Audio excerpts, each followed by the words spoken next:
buenos días. Agradezco a las autoridades que están organizando este congreso por la invitación a esta participación. El día de hoy vamos a hablar sobre las pautas para la prescripción de ejercicio físico en población adulta mayor. Voy a permitirme compartir pantalla.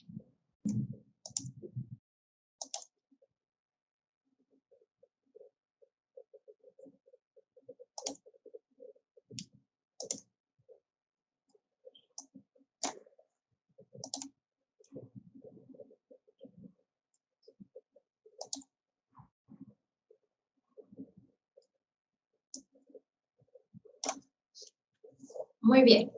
En este primer Congreso Internacional de la Educación Técnica Media Superior, me permito expresar mi agradecimiento y mi invitación a que todos los que estén viendo esta comunicación traten de tomar nota sobre algunos aspectos que le puedan generar duda y a la brevedad posible, pues hacérmelos llegar para tratar de establecer un diálogo y promover que las dudas sean resueltas.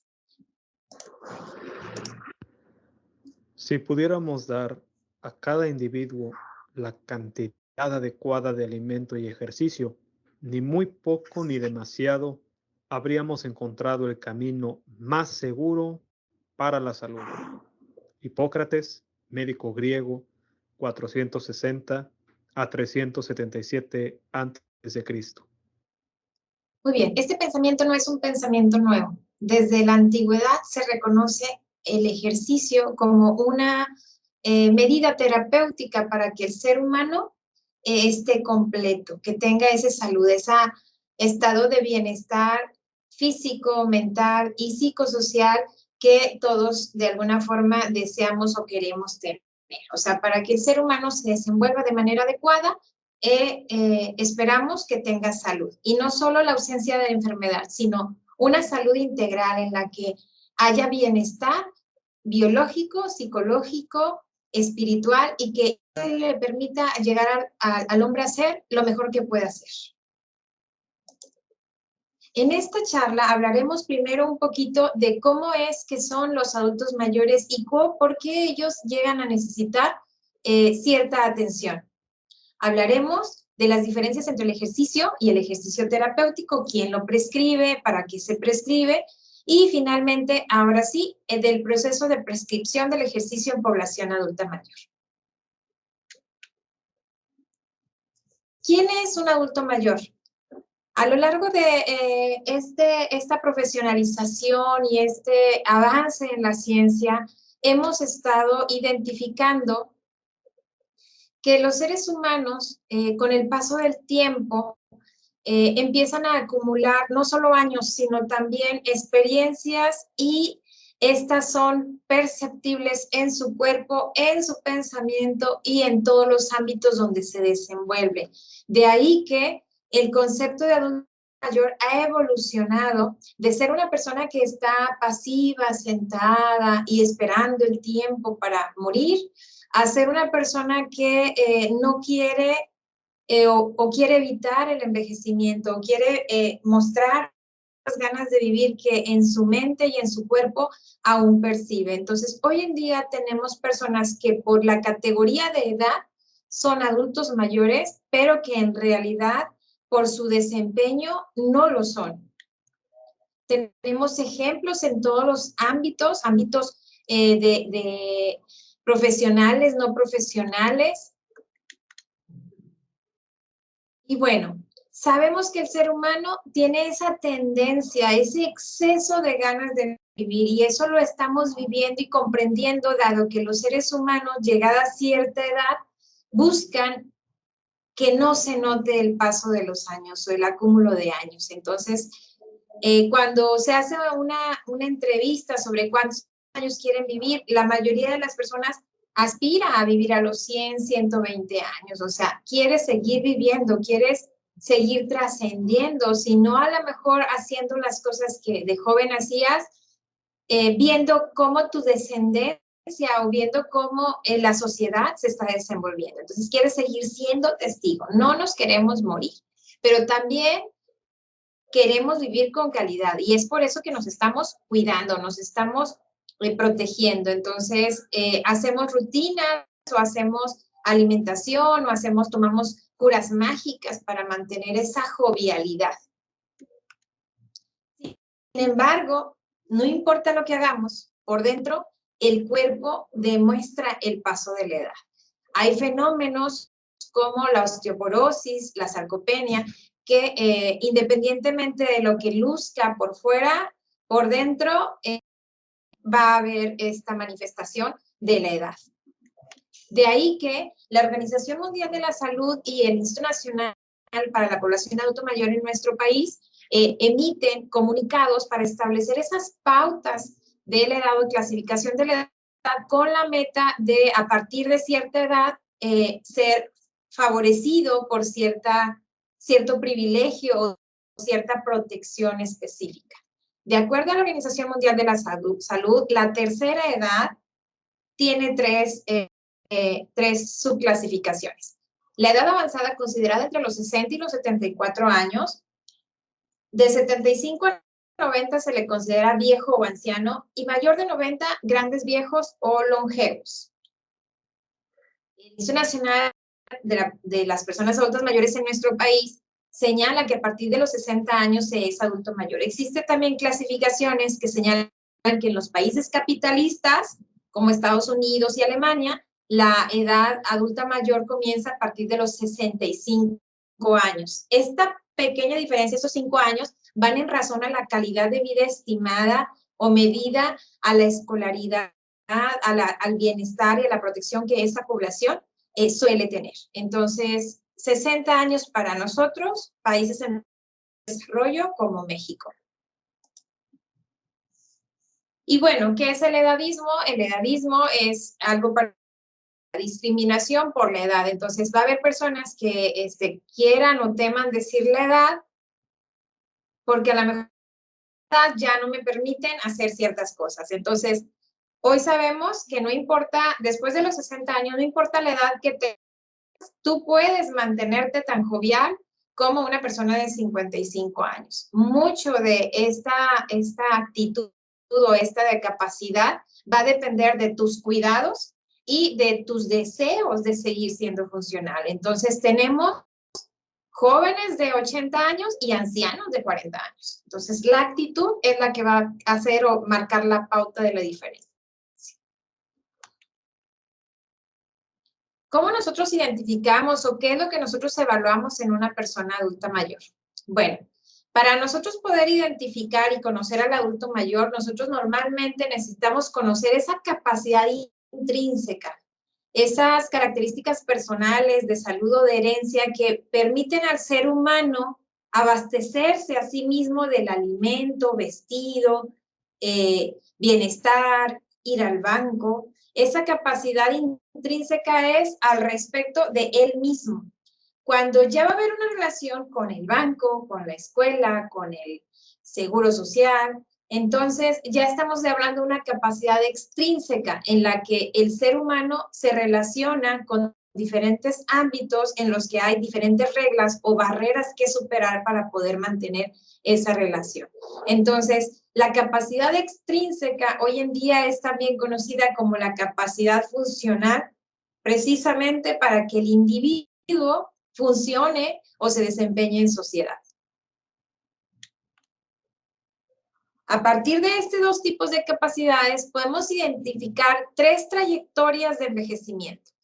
La primera trayectoria, que es la que todos deseamos que nuestros papás tengan o inclusive aspiramos a tener, es una trayectoria en la que la capacidad intrínseca y funcional permanecen intactas. Esto es, se es adulto mayor, pero se está aparentemente sano, se es robusto, hay un envejecimiento ideal, exitoso, la persona es independiente e inclusive pudiera señalarse que está satisfecho con lo que tiene y es el que quiere vivir más, con mayor frecuencia. Hay una segunda trayectoria en la que esta capacidad funcional intrínseca está ligeramente disminuida, ya sea por una enfermedad crónica, pero no se es dependiente, o sea, tengo que tomar ciertos medicamentos, pero yo me puedo abastecer por mí mismo. En esta hay un alto riesgo de fragilidad o de pérdida de la capacidad funcional. Sin embargo, el individuo todavía tiene la mayoría de sus capacidades sin una afectación que lo haga dependiente. O sea, todavía es independiente. Está en riesgo. Y esta es una población que tiene un envejecimiento habitual. Este envejecimiento habitual en nuestro país lo podemos ver en un 40-50% de la población. O sea, casi la mitad de los adultos mayores tienen un envejecimiento habitual. En este envejecimiento puede haber múltiples enfermedades e inclusive ligera discapacidad para algunas cosas, pero en su mayoría el individuo aún puede relacionarse con las diferentes instituciones sociales. El tercer envejecimiento, la tercera trayectoria de envejecimiento, en esta las personas ya tienen una pérdida considerable de la capacidad funcional y de la capacidad intrínseca. En esta las personas ya requieren de algún apoyo, ya sea para trasladarse, alimentarse, vestirse y inclusive pueden en una parte de ellos padecer alguna enfermedad o algún síndrome geriátrico que no le permitan inclusive a sí mismo atenderse. Entonces, en esta hay una pérdida considerable de la capacidad funcional y de la capacidad intrínseca. Cada una de estas trayectorias requiere una prescripción del ejercicio específica y requiere un equipo de profesionales específico. ¿Qué es lo que está pasando con el tiempo acumulado? Y ya no estoy pensando en lo que yo veo, puedo pensar que a nivel interno va a haber una disminución de la frecuencia cardíaca máxima. Esa frecuencia cardíaca máxima que el cuerpo puede tolerar para hacer ejercicio. El gasto cardíaco máximo en el que la persona puede estarse esforzando sin decaer o sin desmayarse, también va a disminuir. Esto en relación a que la reserva absoluta y relativa de la absorción de oxígeno ha disminuido. Esto es, en general, la capacidad vital del sujeto está siendo afectada con el paso del tiempo. Es inevitable. Obviamente, el declive va a ser más lento entre más cuidados y más salud tenga la persona.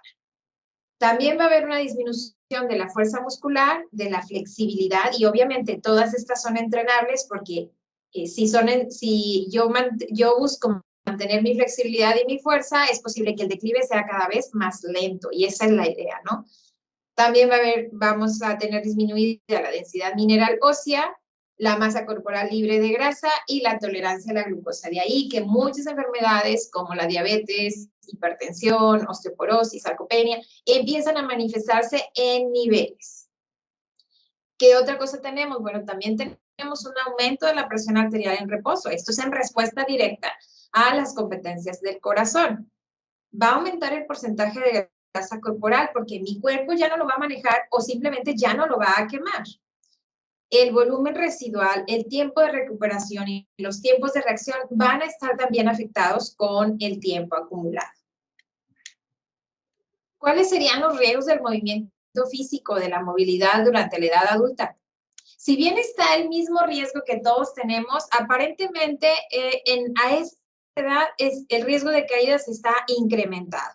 ¿Y qué pasa con una caída? Bueno, pues las consecuencias posteriores a una caída al respecto de la afectación del cuerpo o de la mente, el temor a caer, generan en los adultos mayores limitaciones funcionales.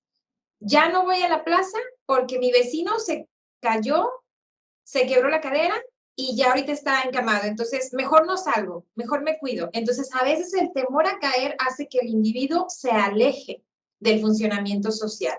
Entonces, por un lado, sí está seguro, pero por otro lado, el no hacer, no estimularse, pudiera estarle generando también más problemas.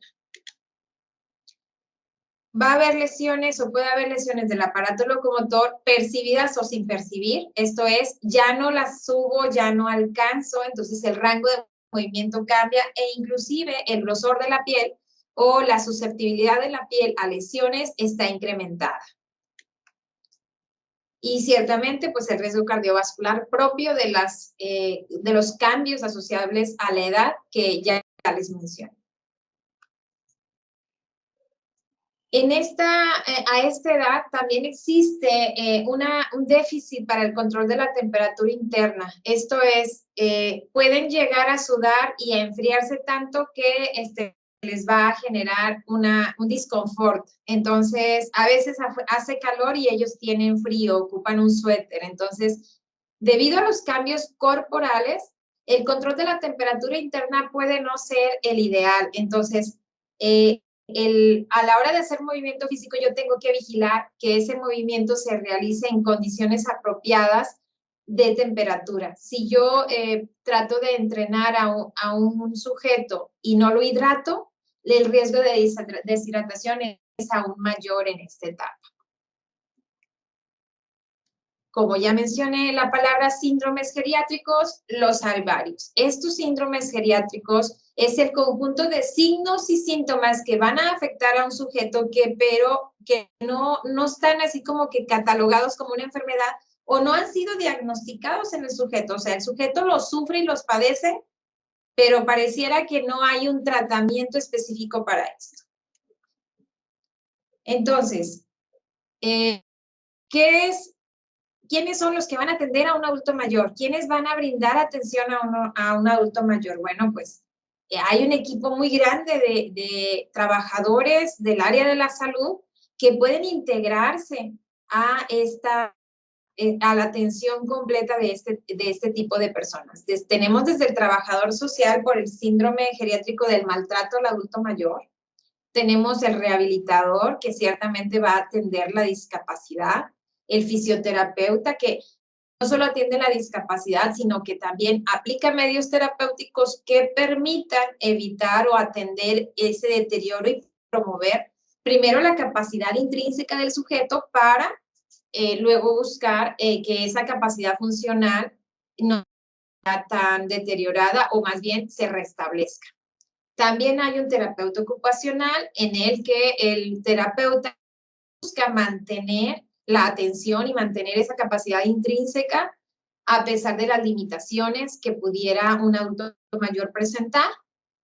Está el logopeda, que tiene que ver con el lenguaje y la deglución, que también puede asociarse con problemas en el adulto mayor, y el animador sociocultural, que ciertamente en esta etapa también va a haber síndrome geriátrico de tristeza, abandono. Entonces, el animador sociocultural ciertamente también va a ejercer o va a tener un rol dentro del equipo multidisciplinario que va a atender al adulto mayor. Entonces, nuevamente reitero, todos tenemos algo que hacer con el adulto mayor. No es trabajo de un solo especialista, y que la coordinación de todos puede ayudar a mantener la calidad de vida y el bienestar de esa persona. Entonces, vamos a ver un video o vamos a revisar un video sobre las diferencias a la hora de prescribir ejercicio o ejercicio terapéutico.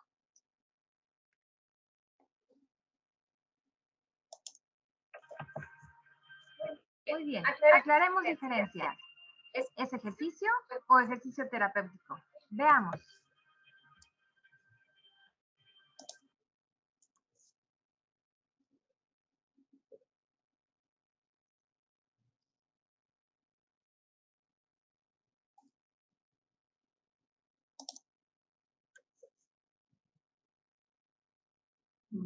¿Esta pausa?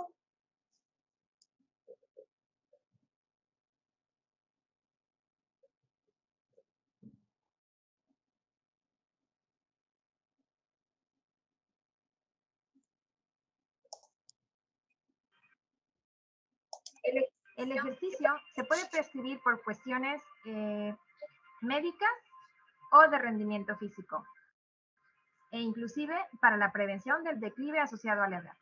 Se dice que para tratar patologías, sea el especialista en medicina del deporte o el profesionista en fisioterapia quien se encargue de realizar la prescripción del ejercicio terapéutico. Cuando se trate de cuestiones de rendimiento físico, mejorar el fitness, entonces es ahí donde entra el profesionista de la actividad física y el deporte. ¿Cuándo pueden trabajar de manera efectiva ambos profesionales, el fisioterapeuta y el profesionista de la actividad física y el deporte? ante personas que busquen la prevención del declive, por ejemplo, asociado con la edad. Entonces, para fines preventivos, ambos profesionales pueden prescribir ya sea ejercicio físico o ejercicio terapéutico ante situaciones de bajo riesgo. ¿Qué es el ejercicio terapéutico? Bueno, se refiere a la ejecución planificada y sistematizada de movimientos corporales, patrones, posturas y actividades físicas para prevenir o corregir alteraciones o factores de riesgo relacionados con la salud. La idea del ejercicio es ayudar a mejorar, restablecer o potenciar el funcionamiento físico y optimizar el estado general de salud. Esto puede ayudar al acondicionamiento físico o la sensación de bienestar. Este concepto es basado en los modelos de discapacidad vigentes en la actualidad. ¿Cuáles serían entonces los objetivos del ejercicio terapéutico? Acondicionamiento aeróbico, incrementar el rendimiento muscular al respecto de la fuerza, potencia y resistencia, facilitar la elongación de músculos y técnicas de movilización articular, promover el control neuromuscular, el entrenamiento del control postural, la mecánica corporal y la estabilidad, el equilibrio y el entrenamiento de la agilidad, además de la relajación y entrenamiento de los músculos respiratorios. Ciertamente, entrenamiento funcional. De ahí que el ejercicio terapéutico se prescribe en las deficiencias neurológicas, osteomusculares, cardiovasculares, pulmonares o tegumentales. Entonces, de acuerdo a Pinzón Ríos, la prescripción del ejercicio terapéutico es una herramienta ampliamente avalada, propia de los fisioterapeutas que les permiten realizar intervenciones efectivas dirigidas a individuos y comunidades aparentemente sanas o con patologías que presenten compromisos del movimiento corporal humano, que impliquen limitaciones de actividades funcionales o restricciones en sus roles. Muy bien, continuemos. Muy bien, bueno, si tienen alguna pregunta, les voy a pedir que vayan apuntando y en una oportunidad respondemos. Entonces, ahora sí yo tengo una pregunta. ¿Qué esperaríamos con el ejercicio a largo plazo? De acuerdo a su experiencia, los adultos mayores que hacen ejercicio, ¿cómo están? ¿Son diferentes a los que no lo hacen?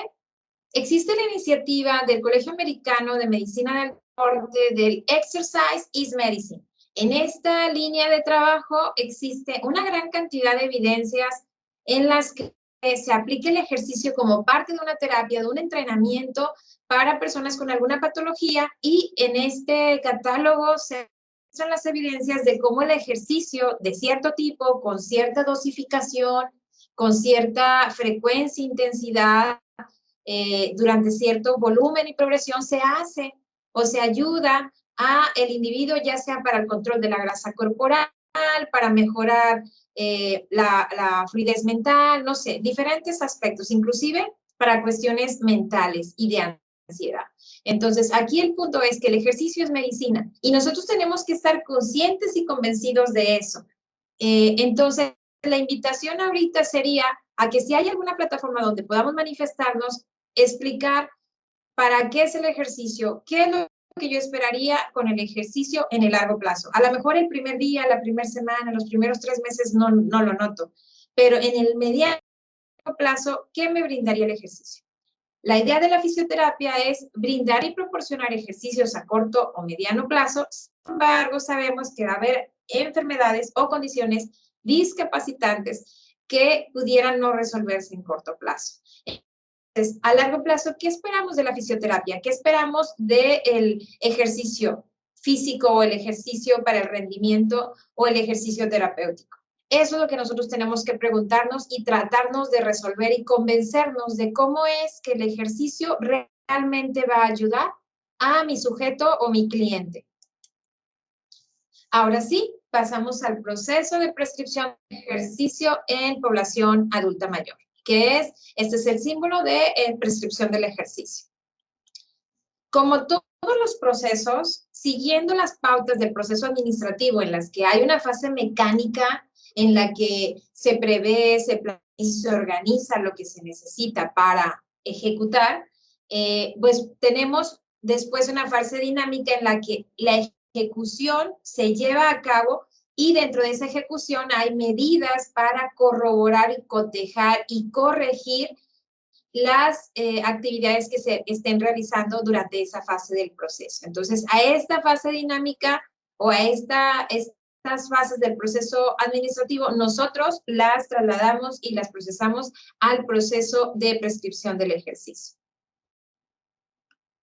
Entonces, ¿cuáles serían las pautas? Bueno, tenemos una fase de planeación en la que yo tengo primero un tamizaje en el que yo con un filtro decido a quién sí y a quién no y en qué momento. Hoy sabemos que existen diferentes técnicas para revisar cuándo es el momento, sin embargo, esto es bien sencillo. La búsqueda de los instrumentos que existen para evaluar la preparticipación en un programa de entrenamiento no es para decirle a usted no puede, es más bien para que a partir de sus condiciones decirle cómo y qué tanto sí puede hacer. Entonces, no es para decir que no, es para decir cómo sí. O sea, vamos por el cómo sí, no por el sí o el no. En una segunda etapa ya hacemos una evaluación que nos permita identificar un estatus actual. A partir de ese estatus actual, generar una planeación, una organización de las actividades a realizar, ejecutarlas y durante la ejecución, llevar a cabo medidas para el control y la dirección de ese programa de entrenamiento. Cada cierto tiempo amerita hacer una nueva evaluación, nueva planeación y poner en práctica la ejecución. Entonces, en general, estas serían las pautas que seguimos alrededor del proceso de la prescripción del ejercicio. De acuerdo a Pinzón Ríos, es una vez que yo paso el tamizaje de riesgos en las que identifico cuáles son las áreas de oportunidad o los riesgos para el sujeto, paso a la evaluación de la aptitud del riesgo y la anamnesis, una entrevista. Anamnesis es una entrevista.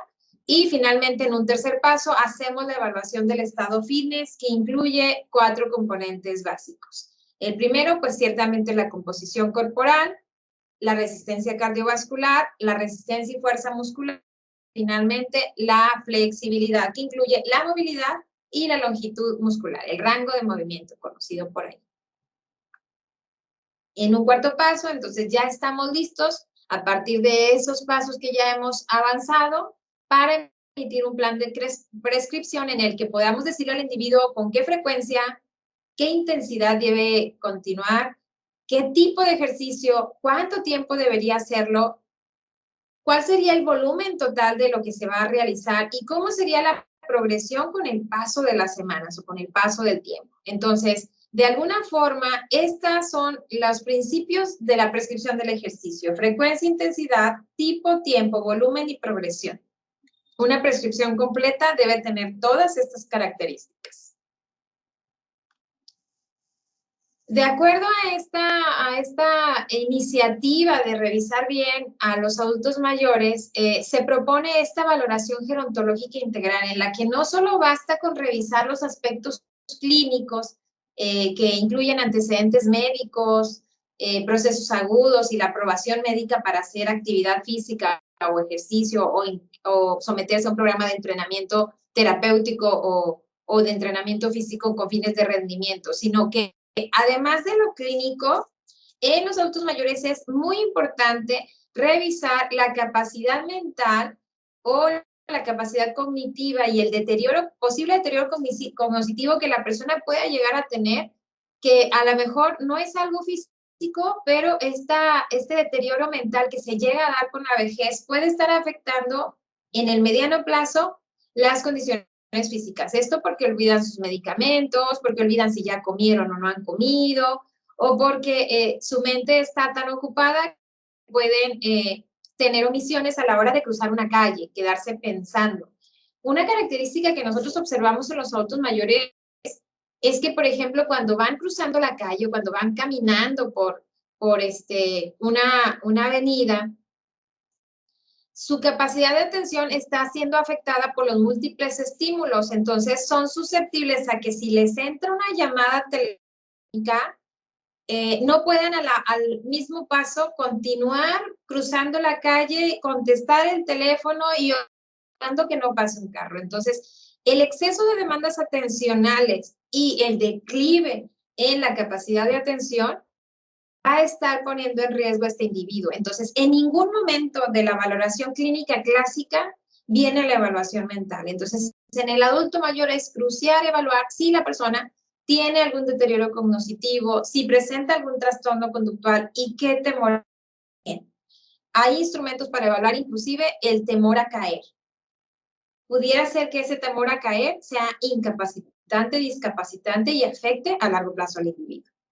Otro aspecto que tenemos que revisar es el aspecto social. La persona vive sola, hasta donde estudió, aparentemente la persona entre menos estudios tenga, mayores riesgos para su salud o para la atención de su salud, los recursos económicos, tiene servicio médico, si lo tiene aparentemente está mejor o tiene mayor posibilidad de estar mejor atendido que si no lo tiene.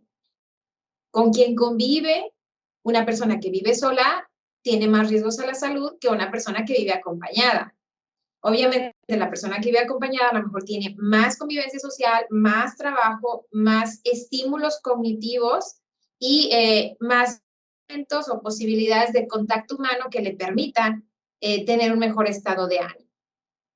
También revisamos la vivienda, la comunidad donde vive y eso también puede estar afectando a favor o en contra del desempeño o de la vivencia de esa funcionalidad del individuo. Y finalmente, pues bueno, la funcionalidad. Si bien revisamos o podemos revisar la capacidad respiratoria, la capacidad, la resistencia muscular, algo que nosotros tenemos que enfocarnos en es qué tanto está afectada su capacidad funcional, ya sea por el dolor crónico o por problemas musculoesqueléticos que afectan el rango de movimiento o por las dificultades sensoriales y motrices que con el paso de la edad han estado acumulando. O sea, si la persona no ve bien o si no escucha bien o si tiene cierto temblor, entonces esa capacidad funcional puede estar afectando el desempeño del individuo. Entonces, todo esto forma parte de la valoración gerontológica integral. No es solo preguntarle o solo hacerle laboratorios y pesarlo y medirlo. Hay que hacer todo esto. ¿Por qué? Porque todo esto va a tener a la larga implicaciones en el apego o desapego a un programa de tratamiento.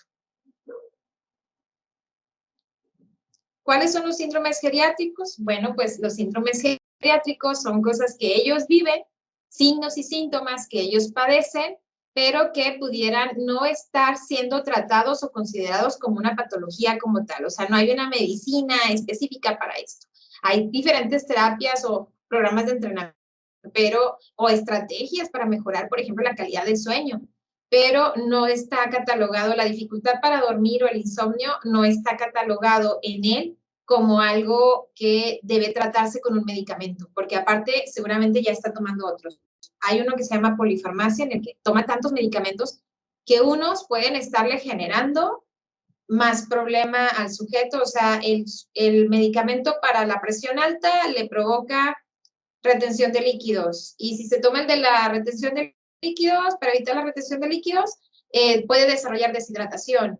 Y así, entonces, como una cadenita, la polifarmacia afecta al individuo. Menciono del deterioro del sueño, la falta la falta de ánimo o ganas de consumir alimentos, a veces por cuestiones mecánicas, como problemas dentales, porque ya no pueden masticar bien, o a veces porque simplemente su estado de ánimo no se los permite. El alto riesgo de caídas, que aunque ellos estén bien, si probablemente no ven bien, no escuchan bien, o la superficie tiene bordes que a ellos no detecten, bueno, pues pueden caerse. El simple hecho de la inmovilidad. Entonces, está el maltrato social, está problemas para la continencia urinaria o fecal y otros. Los médicos, a partir de laboratorios y de un examen como un electrocardiograma, pueden identificar contraindicaciones absolutas para el ejercicio. Están bien identificadas y se sabe que en realidad al revisarlas una vez que ya se sabe que no se tienen, o sea, que no hay una enfermedad aguda, que no están presentes, entonces todas las personas pueden hacer ejercicio. Están también las contraindicaciones relativas para cuando una patología está sin control en ese momento, es más riesgo hacer ejercicio que no hacerlo. Cuando la recuperación de una enfermedad como el COVID aún no está establecida, es mejor mantener o ser discreto o conservador con el apego a programas de entrenamiento. Entonces, una vez la revisión médica sugiera que el riesgo del ejercicio es menor que los beneficios que pueda tener, ahí es cuando el médico ofrece la autorización para realizar ejercicio.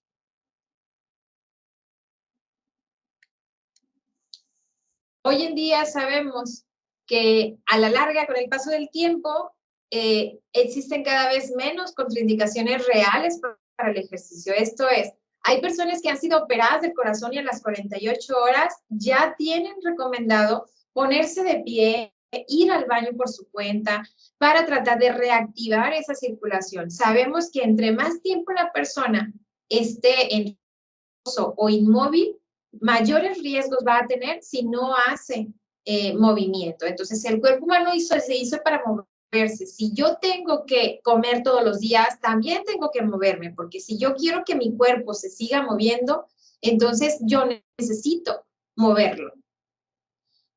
Estos miedos por el ejercicio nos llevó a un exceso de revisiones, pero también a un exceso hoy en día de participación. Y este exceso de participación en los programas de ejercicio ha llevado a conocer que ciertamente el ejercicio 48 horas después de haber sido operado de un infarto o de un STEM o de alguna cirugía cardíaca para resolver un problema, es bueno. Al final no es malo. Y por eso es que sabemos o decimos que el ejercicio es medicina. Y bueno, para esto tenemos un instrumento que se llama Cuestionario de Aptitud Física para el ejercicio. Este PARCU ha ido evolucionando con el paso de tiempo. Empezó con 7 preguntitas clásicas sobre padece de algún problema del corazón, tiene dolor en el pecho, ha perdido el equilibrio, tiene problemas graves en los huesos, actualmente está tomando algún medicamento, padece de la presión. ¿Existe alguna razón, esta pregunta es clave, ¿existe alguna razón por la que usted cree que no debería participar en un programa de actividad física? Estas preguntas se hacen y después de eso se identifica. Antes decía, no, es que si contesta que no, entonces tienes que revisar o mandarlo para que lo revisen. Este cuestionario es aplicable para personas de 15 a 69 años de edad. Sin embargo, como les digo, esta versión del 2002 se ha modernizado y hoy tenemos la versión del 2021 en el que ya no es solo PARCU, sino también dice PARCU más, que significa ejercicio, cuestionario de aptitud para el ejercicio para todos. Entonces, en este cuestionario le agregamos, le agregamos que después de contestar estas 7 preguntas, se pueden hacer algunas otras relacionadas con la presencia de artritis, porque sí tengo dolor, pero es que tengo diagnosticada artritis. Ok, ejercicio específico para personas con artritis. O tengo osteoporosis, tengo problemas de espalda, tengo cáncer. Entonces, antes tenías algo de esto y probablemente la persona decía, no, pues espérate que te alivies. Y pues el cáncer nos da a lo mejor, bueno, de un problema de espalda a lo mejor nunca aliviar. O sea, siempre va a estar la molestia cuando llueve o cuando hay algún cambio de clima. Entonces, hoy más bien lo que revisamos es cómo sí. Ok, tienes osteoporosis, esta es la prescripción, esta es la frecuencia, intensidad, tipo, tiempo, este es el volumen y la progresión recomendada para ti con osteoporosis. Para ti con una enfermedad respiratoria, metabólica, con hipertensión, otras recomendaciones, otras pautas específicas. Entonces, ahora ya estamos viendo el cómo sí. Pero al final revisamos esa aptitud y a partir de esa revisión identificamos cuál sería el tipo de prescripción diferente, específica que va a requerir mi sujeto.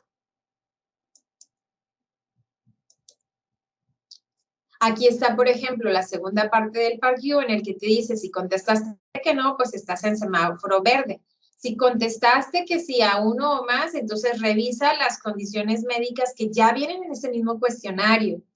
Si contestaste, dice, vas a detenerte de ser activo si tienes actualmente fiebre, si estás embarazada y que tu médico te ha prescrito que en este momento no puedes hacer ejercicio, si hay cambios en tu salud, una vez que comienzas un programa de entrenamiento o estás haciendo un programa de actividad física, tú tienes, a pesar de que hayas pasado o hayas acreditado este cuestionario de la aptitud, si hay algo que tu cuerpo no se está sintiendo bien y que el ejercicio no se está sintiendo bien, entonces tienes que acudir con un profesional para que te revise. Entonces, la meta es que el ejercicio es para todos. No importa qué enfermedad tengas, si la enfermedad está en una etapa donde no está contraindicado el ejercicio, quiere decir que puedes realizar ciertas actividades con el objetivo de ayudar a salir adelante de esa patología. O sea, con ciertas medidas, el ejercicio va a ser terapéutico. Entonces, en síntesis, los objetivos para realizar ejercicio pueden agruparse al respecto de la adaptación del cuerpo para poder seguir las recomendaciones de actividad física para la salud, para mejorar el fitness o la condición física de una persona, o simplemente para mantener esa capacidad física del sujeto. Entonces, de ahí tenemos diferentes objetivos específicos, pero en general son 3: adaptación, mejora o mantenimiento. Entonces, es posible que el ejercicio terapéutico busque la adaptación o busque la mejora. Ya el ejercicio para el rendimiento va a buscar la mejora o el mantenimiento. Una vez que nosotros ya vamos a identificar o ya tenemos identificadas las características del sujeto y ya vimos que pasó ese tamizaje de riesgos y que a partir de los riesgos ya conozco cuáles son las consideraciones que voy a tener con el sujeto, identifico para dónde o para qué tipo de objetivo voy a prescribir el ejercicio. Y en eso yo voy a poder identificar ciertos instrumentos, mediciones o pruebas físicas específicas para mi sujeto. O sea, yo necesito conocerlo para elegir qué prueba física voy a aplicar. No se vale decir, tienes 60 años, esta es la prueba física. No, aquí no aplica. ¿Por qué? Porque puede tener 60 años, pero tener hipertensión, obesidad y tener un cúmulo de riesgos que hagan que, oye, todos los de 60 años pueden hacer el test de Rock, pero no todos los de 60 años pueden hacer cierta prueba física. Entonces, aquí es identificar primero las características del sujeto y el nivel de riesgo del sujeto para luego determinar qué pruebas físicas o qué valoraciones sí le puedo realizar y cuáles no.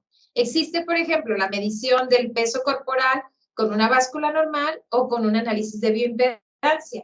Bueno, si la persona tiene un marcapasos, yo no le puedo hacer un análisis de bioimpedancia porque aparentemente puede haber una predisposición a ese marcapasos que tenga una afectación. Entonces, las personas con marcapasos no deben ser medidas con el análisis de bioimpedancia. Entonces, sí hay algunos criterios que tenemos que conocer y tenemos que identificar antes de elegir qué instrumentos, qué mediciones y qué pruebas físicas voy a realizar en una persona. No es que todo sea para todos. En este inicio de la valoración en la que yo estoy haciendo la anamnesis, en la que yo pregunto y me estoy haciendo de información acerca del sujeto, también es importante identificar o tener el dato de un contacto de emergencia. O sea, este es el momento de la entrevista es donde yo puedo identificar al contacto de emergencia, generar el consentimiento para ser evaluado. Esto con el fin de que si algo sucede durante la evaluación, bueno, pues tener a quien llamarle y tener por ahí una responsiva donde el sujeto está acudiendo de manera voluntaria a su evaluación. Tenemos que ser muy cuidadosos durante la evaluación, pero emitir o recibir un consentimiento informado es lo mismo que nos hacen cuando vamos a un hospital y nos van a sacar una radiografía y firmamos un consentimiento. Bueno, es lo mismo que vamos a hacer aquí. Vamos a solicitar un consentimiento y vamos a obtener un contacto de emergencia que nos con fines preventivos. Es mejor tenerlo y no usarlo que usarlo y no tenerlo. Y bueno, tenemos que medir los signos vitales y la composición corporal. Y de esos signos vitales también puede depender que la persona te dice, estoy bien, pero si nosotros revisamos una tensión arterial alta, y la persona no toma medicamento para la tensión arterial o te dice que no padece, pues entonces lo mandamos primero a que revise su salud y luego, una vez que a la revisión médica sea probatoria de que, ok, ya va a tomar medicamento, ya está bien, todo está controlado, ok, es el momento de hacer actividad física, pero primero tenemos que revisar que todo esté bien. Hoy en día, con las personas que se están recuperando de la pandemia, del COVID, están surgiendo muchos problemas o muchos conflictos a este respecto. Entonces, tenemos que ser muy cuidadosos de generar ese contacto de emergencia, ese consentimiento informado y de evaluar de manera integral a las personas que vamos a atender. Además, tenemos que considerar cuántos recursos o qué inversión puede hacer la persona para ser evaluada. Esto es, le puedo tomar una densitometría mineral ósea porque la persona pues tiene 70 años o tiene 80 años y se ve muy delgadita, padeció cáncer hace 10 años. Entonces, le puedo tomar una prueba de densidad mineral ósea que cuesta alrededor de 1,000 pesos o me tengo que conformar con un análisis de bioimpedancia que cuesta 100 pesos. O no hay recursos para eso y le voy a medir nada más el peso corporal. Entonces, aquí es donde nosotros también tenemos que considerar qué recursos tenemos y cuánta inversión puede hacer la persona para conocer su estatus actual de salud. ¿Vale la pena hacer esta inversión? Bueno, pues dependiendo de los objetivos y dependiendo de las características que ya conocimos del sujeto, vamos a poder identificar si la persona está en posibilidad de recibir esas medidas de diagnóstico y evaluación de su propia salud que le puedan servir no solo a él, sino también, por ejemplo, al nutriólogo, al terapeuta, o al logopeda que también pudiera estar atendiendo a este sujeto. Entonces, serían entonces las cualidades físicas del adulto mayor o del joven? En general, pues tenemos ciertamente las 4 capacidades condicionales básicas: fuerza, resistencia, velocidad y flexibilidad. Y las capacidades coordinativas principales: la orientación, el equilibrio, el tiempo de reacción y el ritmo. Entonces, nosotros podemos, dependiendo de las metas del sujeto, decidir cuáles son las que voy a evaluar. Yo puedo decidir evaluar la fuerza y la resistencia, pero no evalúo ni la velocidad ni el ritmo, porque en este momento mi sujeto o mi participante o mi paciente no ocupa preocuparse por eso. Entonces, yo puedo decidir a partir del conocimiento y de las metas del sujeto qué pruebas le voy a hacer. Entonces, recordemos que el estado de salud del sujeto no solo va a depender de las cuestiones biológicas, sino también de las mentales, sociales y funcionales. Entonces, la actividad del sujeto va a estar personal y funcional, va a estar determinada por el estado de salud general del sujeto. Entonces, nosotros tenemos que considerar esto. Existe una variedad de pruebas. Nosotros normalmente están resaltadas con amarillo las que utilizamos con personas que tienen una pérdida considerable de la capacidad funcional. Por ejemplo, la escala de Baird, escala de equilibrio de Baird, son 14 pruebas muy sencillas que se hacen con una persona que se para, que se sienta y que va de una silla a otra. Nada más se está evaluando el equilibrio.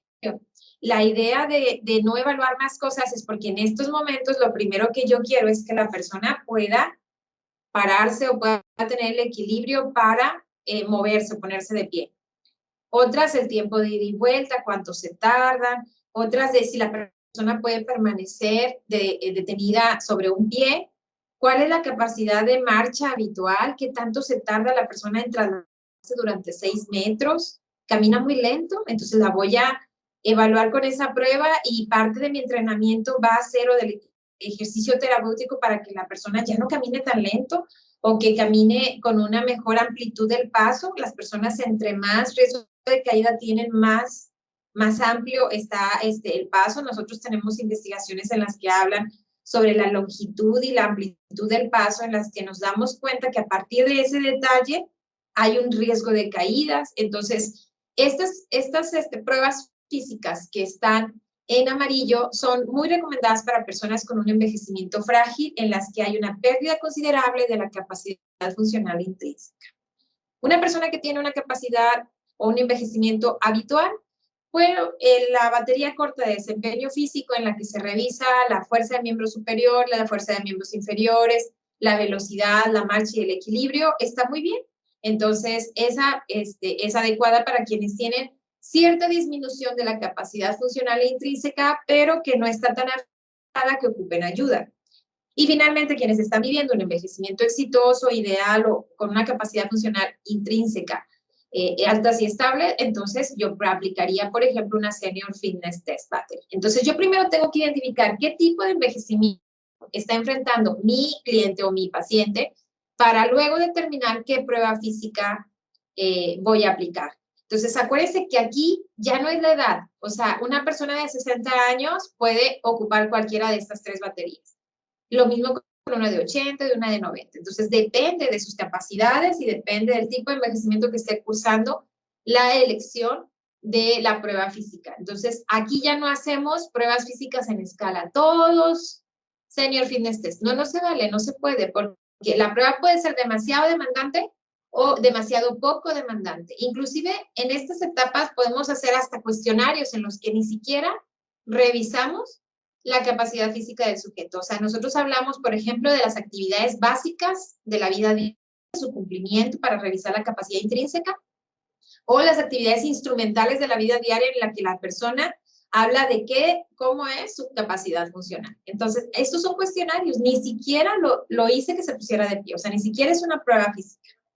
A partir de un cuestionario, si yo veo que ya hay problema, es posible que decida en estos momentos no intervenir con una prueba física. Es posible que a partir del cuestionario primero diga voy a dar terapia ocupacional o ejercicio terapéutico y una vez que la persona esté respondiendo a este momento de la terapia, entonces ya decido qué prueba física le voy a hacer. O sea, ya soy más ambicioso porque ya le puedo hacer una prueba física. Entonces va a haber momentos en que ni siquiera van a poder hacer estas pruebas físicas que estoy mencionando. Y bueno, a esto Álvarez, Rade y Marañón hablan de los principios básicos de la rehabilitación geriátrica, donde señalan que para revisar las actividades de la vida diaria, pueden inclusive simplemente hacer movimientos de dorsiflexión, qué tanto puede, o revisar el rango de movimiento, qué tanto aguanta ponerse de pie, o qué tanto aguanta la persona mantenerse sobre los 2 pies. Entonces, existen diferentes pruebas que solo revisan fuerza y rango de movimiento, fuerza del brazo, fuerza de miembros inferiores. Entonces, existe esa posibilidad de revisar solo qué tanta discapacidad tiene el sujeto. Sabemos que independientemente de cuánto se cuide, a largo plazo, el CUR de brazo, por ejemplo, va a pasar en los 60 años de 17, 19 repeticiones y ya para los 80 de 14 a 16. Entonces, con el paso del tiempo, cada una de las pruebas físicas va a ir bajando su rango de normalidad. Obviamente va a haber quienes o quienes superen o se mantengan durante más tiempo, pero en promedio esto es lo que pasa con el resultado de las pruebas del Senior Fitness Test, que incluyen la fuerza de brazo, la caminata de 6 minutos, la prueba de la silla o la marcha de 2 minutos. Entonces, de alguna forma, sin importar qué tanto se cuide, va a haber cierto declive. Ese declive puede ser leve o puede ser pronunciado. A lo mejor yo lo estuve manteniendo leve, pero tuvo una enfermedad y se pronunció. Entonces, ahí nosotros tenemos que poder o estar en la capacidad de hacer una evaluación apropiada para el sujeto con las metas específicas del momento que está viviendo el sujeto en su vida. A lo mejor ocupa rehabilitación, se rehabilita y luego regresa. Ok, eso me parece perfecto. Por eso es que las evaluaciones le van a dar un estatus temporal del sujeto. Una vez que nosotros ya elegimos qué pruebas físicas o cómo voy a evaluar el sujeto, la evaluación física, la evaluación de la condición física debemos conocer que esta está afectada por 2 tipos de factores. Factores internos del sujeto, que incluyen qué tanto durmió, qué tanto comió, qué tan bien quiere él salir en la prueba. O sea, quiero salir bien o porque veo a alguien que me está viendo, o quiero salir mal porque quiero que me atiendan, quiero llamar la atención. El consumo de ciertos alimentos puede ser estimulante o puede hacer decaer en el caso de algunos medicamentos. ¿Qué tanto ha pasado desde que ingirió su último alimento? La calidad del sueño de la noche anterior, si estoy triste o estoy contento, todos estos factores internos pueden estar afectando el resultado de una evaluación física. Entonces yo tengo que considerarlos. Hay factores externos como la temperatura del ambiente, qué tanto ruido, qué tantas demandas atencionales, estábamos hablando hace un tiempo de eso. ¿A qué hora se realiza el test? ¿En la mañana, al mediodía o en la tarde? Pudiera ser que es demasiado temprano, la persona todavía no termina de despertar, está atrofiada porque la noche sus articulaciones se vuelven un poquito más difíciles de extender, o puede ser que no haya calentado o no haya hecho el calentamiento corporal o el movimiento de la movilidad articular apropiada y aún no esté disponible para dar su mejor marcha o su mejor resultado en una prueba. Obviamente también tiene que ver qué tan bien me explica la persona que me está evaluando, porque en estos casos normalmente con el adulto mayor le decimos que va, le enseñamos cómo lo va a hacer, hacemos un ejercicio de prueba y luego tomamos la muestra de la prueba definitiva. ¿Por qué? Porque de esa manera yo tengo la certeza de que la persona salió bien o salió mal, pero se debe a él, no a que no comprendió las instrucciones o a que no comprendió la prueba que iba a realizar. Entonces, además, tenemos que tomar con seriedad qué equipo voy a utilizar para yo hacer esa medición, la exactitud de las mediciones. Si yo digo, es que lo voy a hacer con mi celular porque ahí tengo cronómetro, pero cuando estoy haciendo la medición me entra una llamada o algo está afectando mi cronómetro, entonces ahí sí, pues lo ideal sería utilizar el equipo apropiado para hacer una medición. Cuando ya estamos en la planeación, tenemos que considerar los 4 principios del entrenamiento de la prescripción del ejercicio: frecuencia, intensidad, tipo, tiempo, y en el tiempo agregar el volumen y la progresión. Esta prescripción sigue estándares y recomendaciones que ya han sido reconocidas a lo largo del mundo por diferentes instituciones. Entonces, la mayoría nos apegamos a las recomendaciones de los consensos del Colegio Americano de Medicina del Deporte, el Colegio Europeo de Medicina del Deporte y asociaciones que hablen específicamente de cierta patología, ¿no?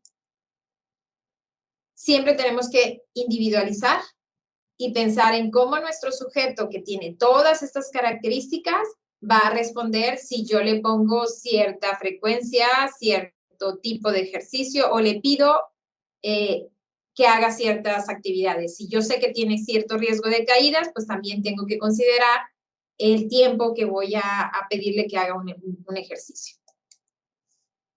Todas las personas mayores realizar actividades físicas con regularidad. ¿Qué tan seguido haga ejercicio?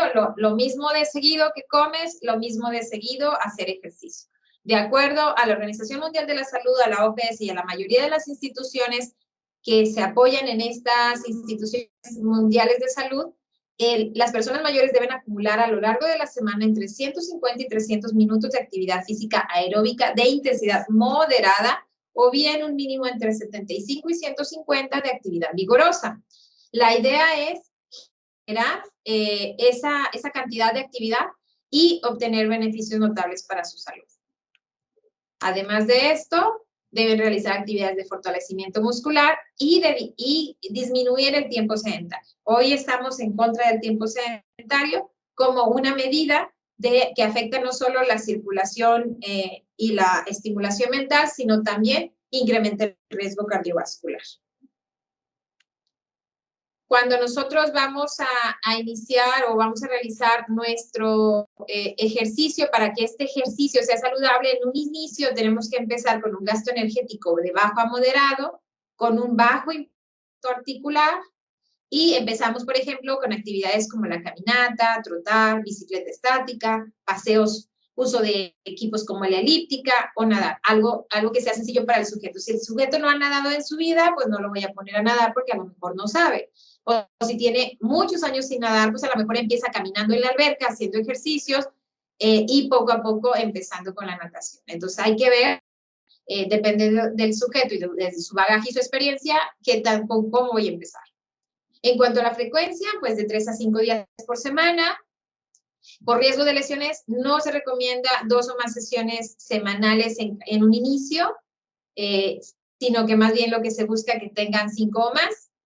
Y bueno, en cuanto a más bien 2 o menos sesiones no se recomienda, o más de 5 tampoco. Sin embargo, sabemos que todos los días comemos, todos los días hacemos ejercicio, entonces si 7 días como, 7 días hago algo de actividad física, pero no mucha.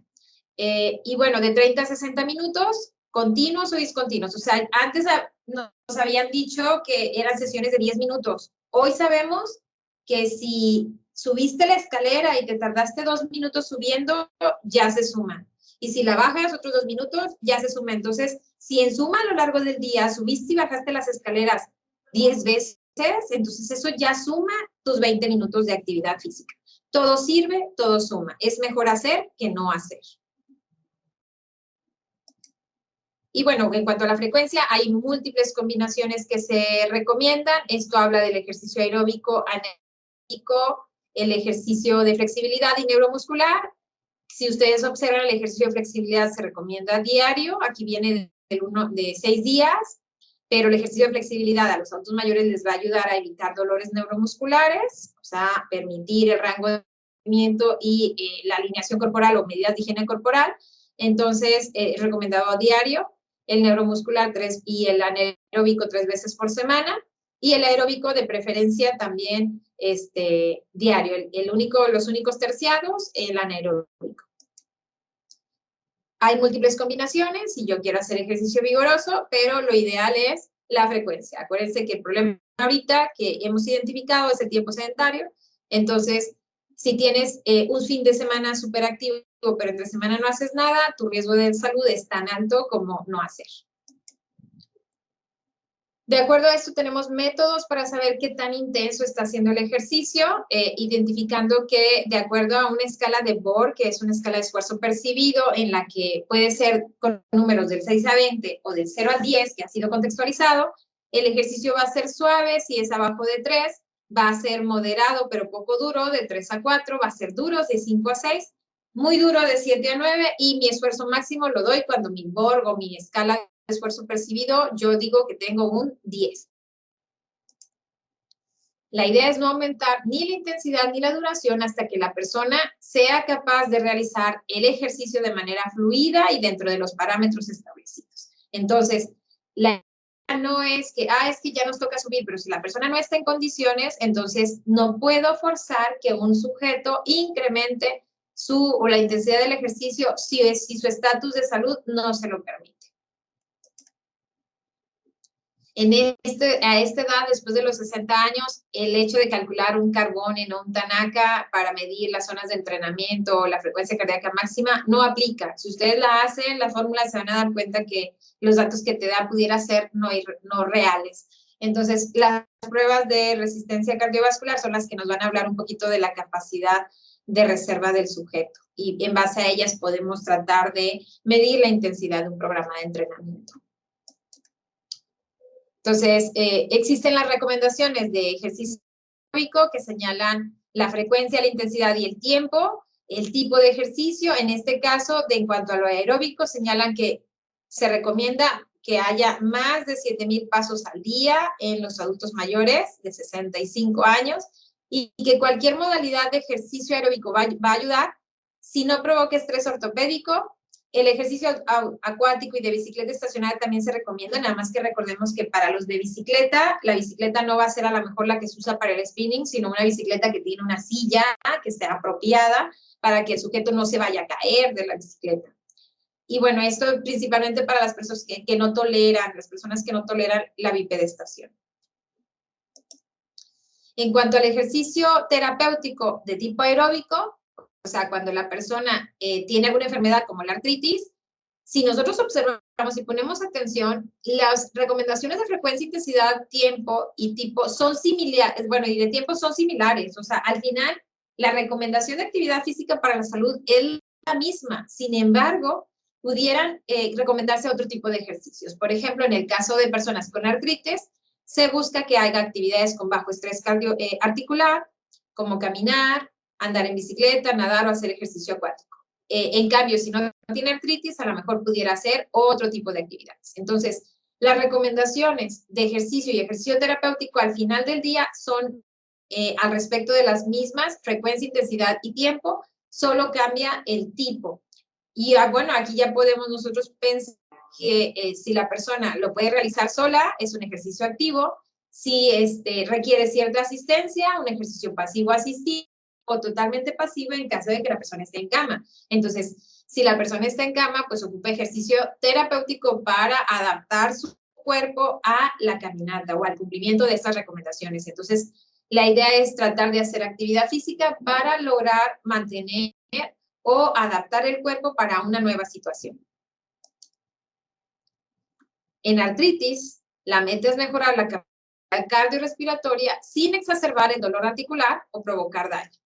La idea es incrementar de 5 a 10 minutos por semana hasta cumplir las recomendaciones. Entonces, lo que les mencionaba, si la idea es completar 30 minutos, pero la persona no aguanta ni uno, entonces hay que empezar a hacer ejercicio terapéutico para que la persona complete sus 5 minutos y en una siguiente sesión 10 minutos y así poco a poco mantenerse hasta que la persona logre cumplir esos 30 minutos de recomendaciones. Entonces, en realidad la recomendación es la misma, pero el logro para adaptarse o lograr esta posibilidad puede ser un camino largo a partir de cierto número de sesiones, o puede ser un camino que va a depender del estatus y la gravedad del sujeto. Lo mismo pasa con el ejercicio anaeróbico, que hay recomendaciones que inician de 30 a 65 resistencia máxima hasta el 60-70, y habla de programas de entrenamiento de fuerza. Los adultos mayores pueden perfectamente incluirse en un programa de entrenamiento de fuerza, de potencia o hacer ejercicios de calistenia con peso. Subir escaleras y ejercicios de fortalecimiento muscular son recomendados. ¿Qué pasa cuando esta persona tiene alguna patología como la artritis? Bueno, empezamos con ejercicios funcionales para aliviar ejercicios funcionales y antes de ellos, primero alivio el dolor por la inflamación y luego hago los ejercicios funcionales. Entonces, ¿por qué hacemos esto? Bueno, porque de esa manera voy a tener un movimiento controlado y poco a poco voy a ayudar a que el sujeto controle su enfermedad y pueda mantener su funcionalidad.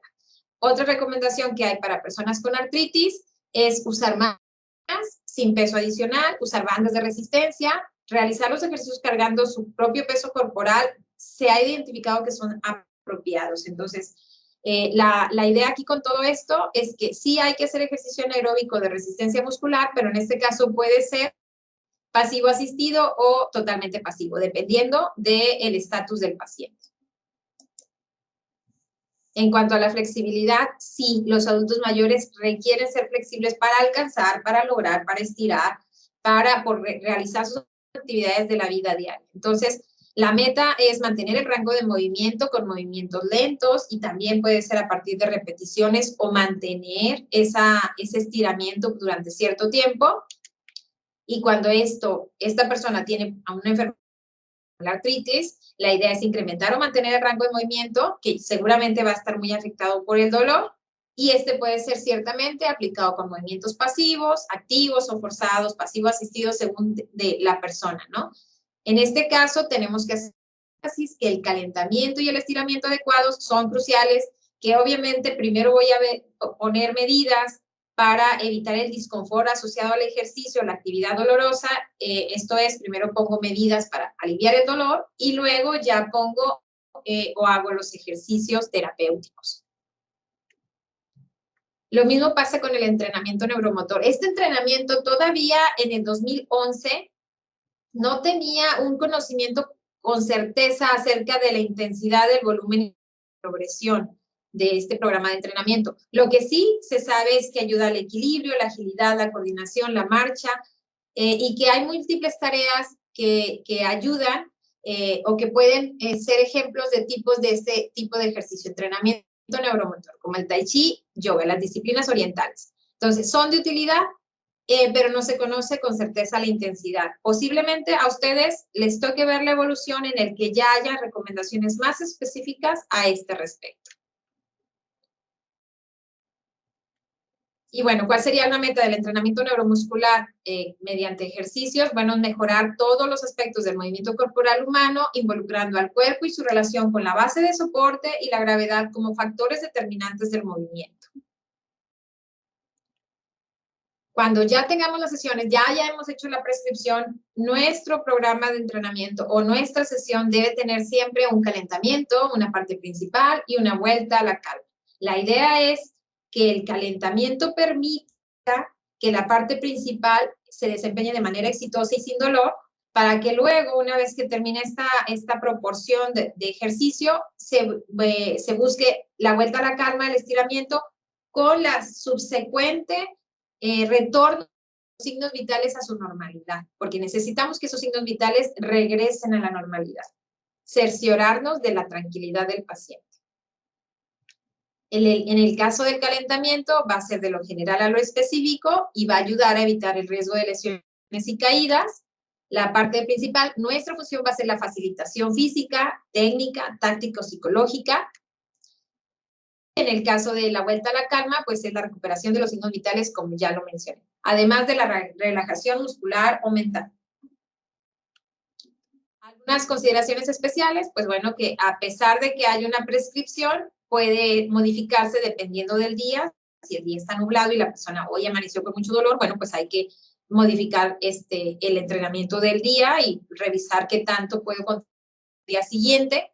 Recordar que la fuerza muscular es una capacidad clave, que cuando la vayamos a trabajar hay equipo especial para esto, o bien puede empezar con autocarga, con el mismo sujeto, porque yo siempre tengo que buscar la seguridad ante todo.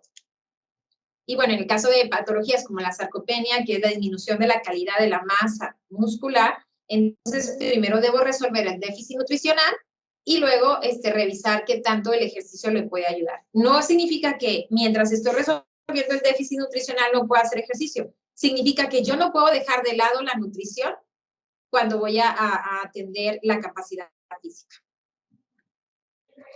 El deterioro cognitivo no afecta los beneficios del ejercicio. Entonces, si la persona tiene deterioro cognitivo, también puede hacer ejercicio y también debe hacer ejercicio.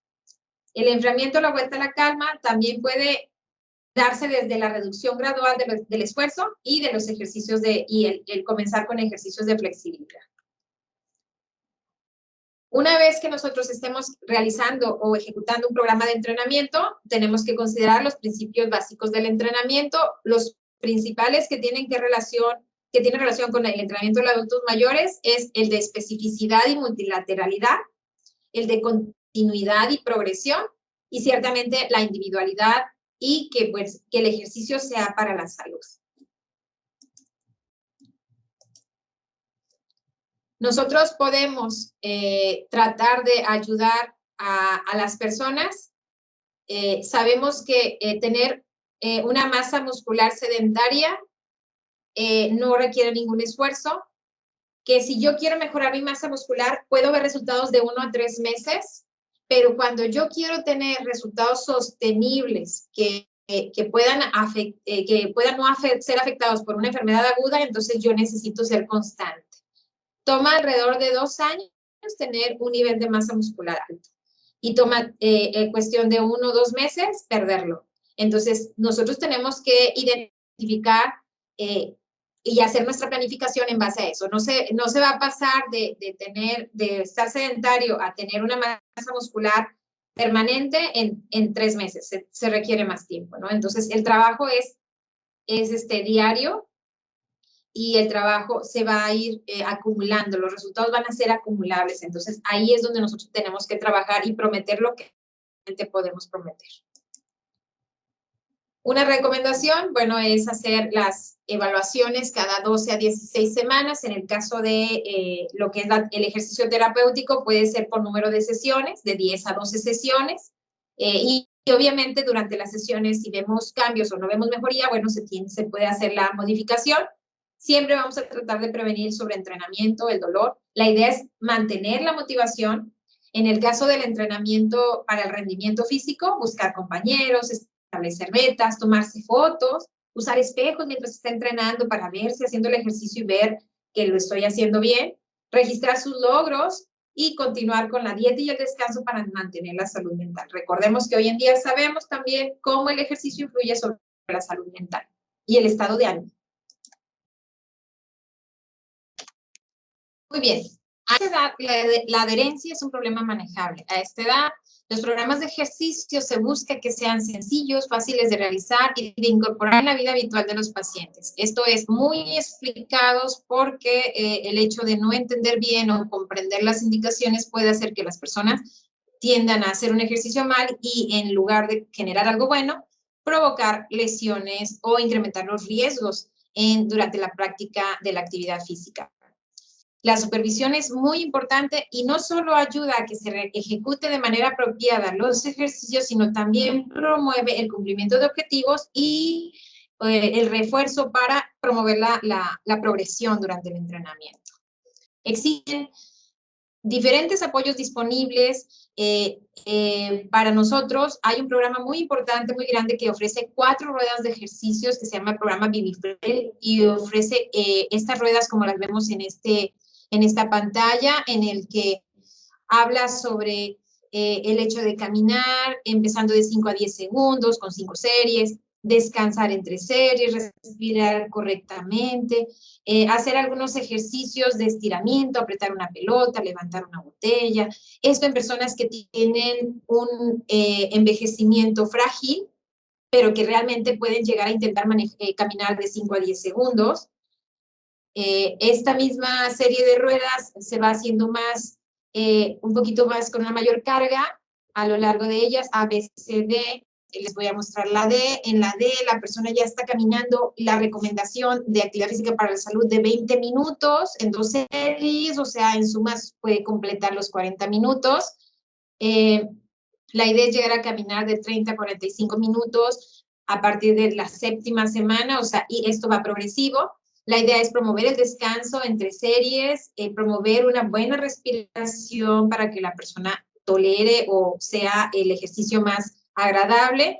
Y bueno, realizar algunos ejercicios como el estiramiento de las piernas o de los brazos, el caminar haciendo 8 o más, vaya con diferentes demandas atencionales o instrucciones, hacer toques con globos, con pelotas, subir, bajar escaleras, levantarse de la silla. Bueno, ya todo esto de alguna forma son cosas sencillas que pueden tener en casa y que poco a poco pueden ayudar a estar generando un programa de entrenamiento. La idea es tener que el adulto mayor tenga esta imagen y que pueda acordarse de que, me toca caminar y la meta es caminar tanto tiempo. Estoy sentado viendo la televisión, agarro una toalla y empiezo a estrujarla. Puedo hacer 12 repeticiones para un lado, para el otro, 3 series, ¿no? Levantar la botella. Y bueno, algunos de los ejercicios que están aquí, muy sencillos, muy básicos, que se van ayudando de manera progresiva o van a partir de esta imagen, promoviendo que el adulto mayor logre la funcionalidad. Otro programa disponible en internet es la gimnasia para mayores, para personas mayores de Cicana, que ofrece videos, trípticos y el desglose, la descripción específica de cada uno de los ejercicios. Además de esto, tenemos el Go for Life, del Consejo Nacional de Envejecimiento en Estados Unidos, un programa en Alemania sobre el envejecimiento activo y saludable, y el Instituto de la Prosenectud en Suiza. Entonces, existen documentos disponibles, existen apoyos que aunque no existen en el idioma, pero si están acompañados de imágenes, podemos nosotros ver la posibilidad de aplicarlos en nuestra vida diaria y realmente nos guían de manera apropiada.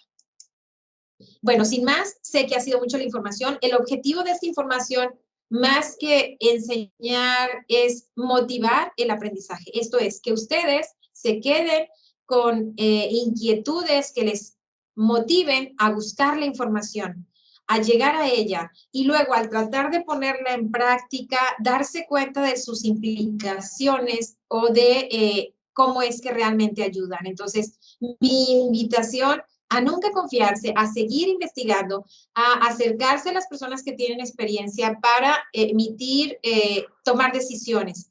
Tomar decisiones, acuérdense, no le voy a decir a la persona cómo no, le voy a decir cómo sí, y en base a sus propias necesidades. La diferencia entre ayer y hoy es que hoy ya sabemos o ya hemos visto historias de éxito. Entonces, aprendamos del pasado, del presente y generemos un mejor futuro para quienes se vayan a encaminar en este campo de trabajo. Entonces, una felicitación, un agradecimiento a ustedes por su dedicación. Sabemos todas las implicaciones que tiene el estudiar hoy en día y el de sentarse y aguantar este tipo de largos tiempos en reposo.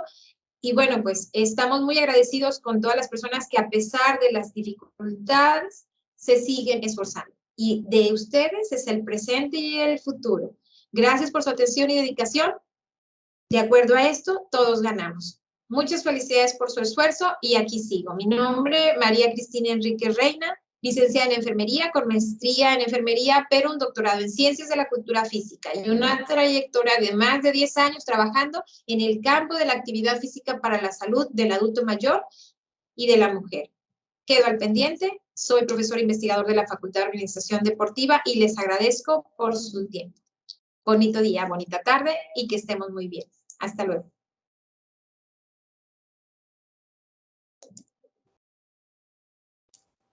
Bye, bye.